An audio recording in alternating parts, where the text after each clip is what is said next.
Les aspects très positifs de ce congrès, c'est la reconnaissance du rôle de la mutualité. Quand on entend le premier personnage de l'État répéter plusieurs fois et avec force en le martelant, vous avez un rôle à jouer dans la régulation du système de santé. On voit bien qu'on est passé d'une vision où on confinait finalement les mutuelles à un financeur additionnel auquel on ne demandait d'ailleurs pas son avis. Et il était là pour solvabiliser les dépenses, un acteur de l'organisation de la réponse globale de la protection sociale. Ça, c'est une avancée considérable.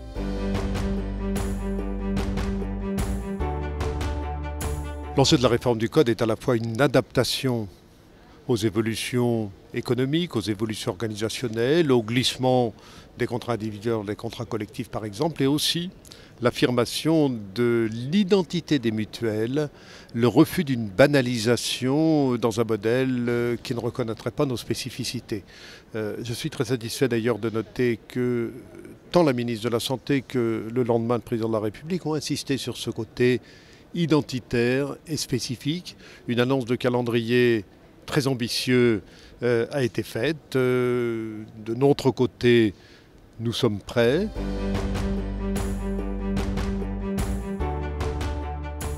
Nous sommes particulièrement satisfaits que le président de la République ait reconnu que l'organisation actuelle générait des exclusions. Rappelons-nous qu'il y a encore peu de temps, nous avions beaucoup de mal à convaincre de cette réalité. Donc c'est un premier pas. Les réponses, qui ne sont pas d'ailleurs des propositions, mais des pistes, si je reprends les termes du président de la République, sont des réponses qu'il faut qu'on expertise, qu'on examine. Notre position sera très simple. Simplification, retour vers le droit commun et réalisme économique. Ne pas faire porter par certains acteurs les lacunes de l'organisation du système.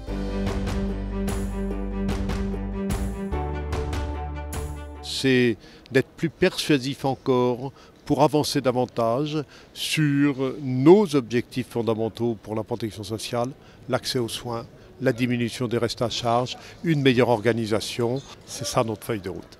Pour illustrer la nouvelle ambition du mouvement, nous allons prendre un exemple, c'est la santé des yeux, pour essayer de montrer qu'il faut aborder cette question globalement, sous l'angle de l'organisation de l'offre, de l'accès à cette offre, du souci qu'on doit avoir sur certaines populations écartées, et montrer que la mutualité est finalement le seul acteur qui peut réunir tous ceux qui sont partie prenante dans ce domaine, les industriels, les opticiens, les ophtalmologistes, les optométriciens, les associations de patients, les gestionnaires d'EHPAD. Donc nous allons montrer que notre rôle central permet finalement de réunir les énergies et de faire émerger des solutions qui ne sont pas seulement l'accès à des lunettes, mais qui sont aussi l'organisation générale. La mutualité est probablement le seul acteur dans ce monde qui peut réunir tout le monde dans une logique d'intérêt général.